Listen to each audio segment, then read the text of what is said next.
Good afternoon. This is Tractor Man 44, and I'm at one of my wife's my best friend's house. Her name is Sandy. She lives right up the road from us, about a mile. And she called me the other day with a problem with her swimming pool. She's got a little sump pump, I guess, that's supposed to drain the water off. I guess groundwater, excess groundwater.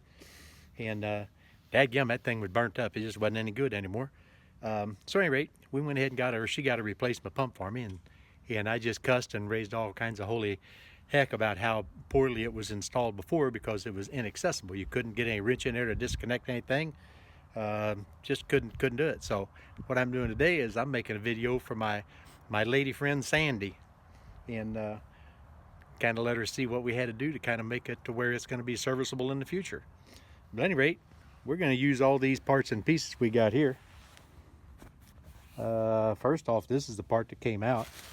There was absolute no give, no play, no nothing. You couldn't get any. You couldn't get the wrench in there to get it out or anything. So I actually ended up sawing it off once I broke the fitting that separated the union half.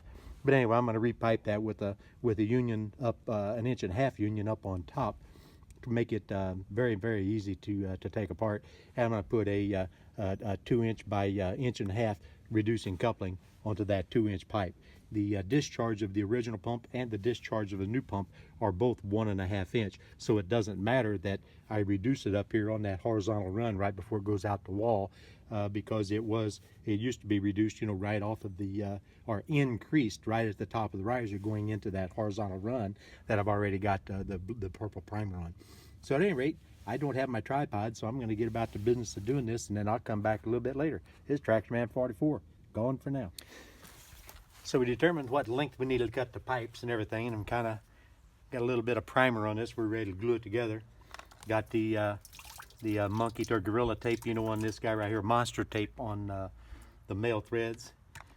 Got her cleaned up and ready to put in there. So this is ready to glue. I got a mark on it right here, the angle that I want it to be. So I'm gonna go ahead and glue this puppy up, and then we'll go ahead and do the other end. Actually, we'll do the other end first. If you notice, I've got a mark here and here. That's so that we put the thing back on and it's going to be at the correct angle. So we'll go ahead and primer this guy up here. I've got a depth mark on it, and I've also got the angle mark. So we'll clean that a little bit, and we'll clean this guy here a little bit. That should take care of it. Going to put a little bit of glue there. We put a little bit of glue here. And what we're going to do is we're going to line them marks up. Like right about like that. That should be pretty close. Got to hold it for just a little bit. Then we can go about the business of putting this end in here. So we got the glue ready. It's already primered. Primer that. Primer this. Again, we've got our depth mark on there, and we've got our angle mark. So you put that in there and kind of work it just a little bit. Line our marks up, let her set there. It's going to be just about ready. So now, take a look down inside here. You'll see we've already got that union in here. Now before, they had that union in a larger size, which is a 2-inch, horizontally down in there, and you could not get a pipe wrench in there or any type of a channel lock or anything on there because of the confines of that tube. That tube is only about 16 inches inside, and you couldn't work anything in there at all. So that's why I went ahead and reduced that to 1.25 inches, and I put this up in a horizontal run. We'll be able to reach right down in there and loosen it just like that. So at any rate, I'm about ready to set this puppy in there and see if it's going to fit. Adjust the camera down a little bit. Get it over here. Let me get her tilted up some. That's kind of hard to do. Hopefully I won't knock it over.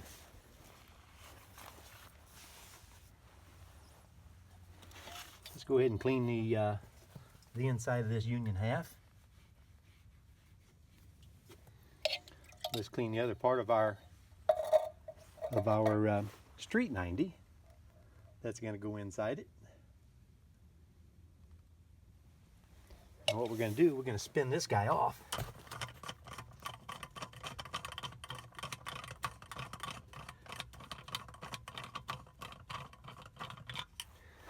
spin that off and double check, make sure we got this thing cleaned inside, or prepared inside anyway. We'll go ahead and glue this thing in place right out here where we can get to it a whole lot easier. And put that glue on there like that.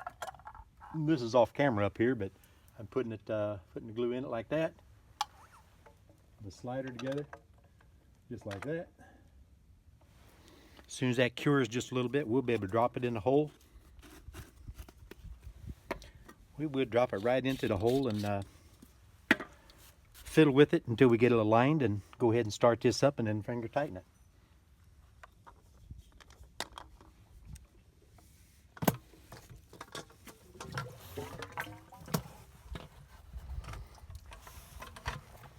Now, Sandy, you can see how nice and convenient this is now to remove. Take a look at that. I can reach right in here and snug that up.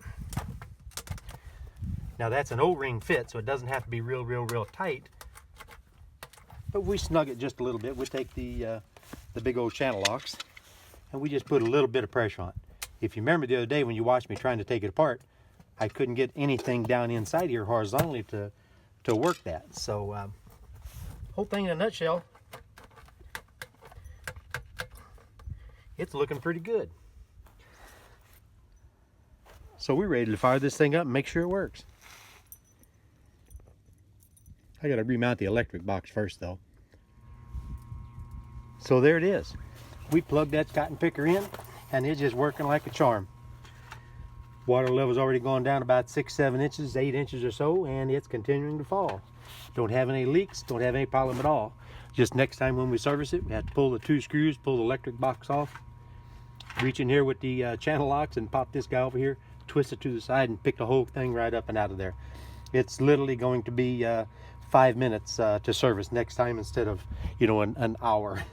So at any rate, I think it's the project was a success. I've got to get a zip tie and coil all these guys up and keep them from going down into the water, and then restricting that float valve from functioning. So that's about it. This is Tractorman 44, and dude, I am out of here. Anyway, Sandy, if you're out there listening or maybe watching, I did everything fixed. I don't know if you knew that or not, but my battery went dead before I could.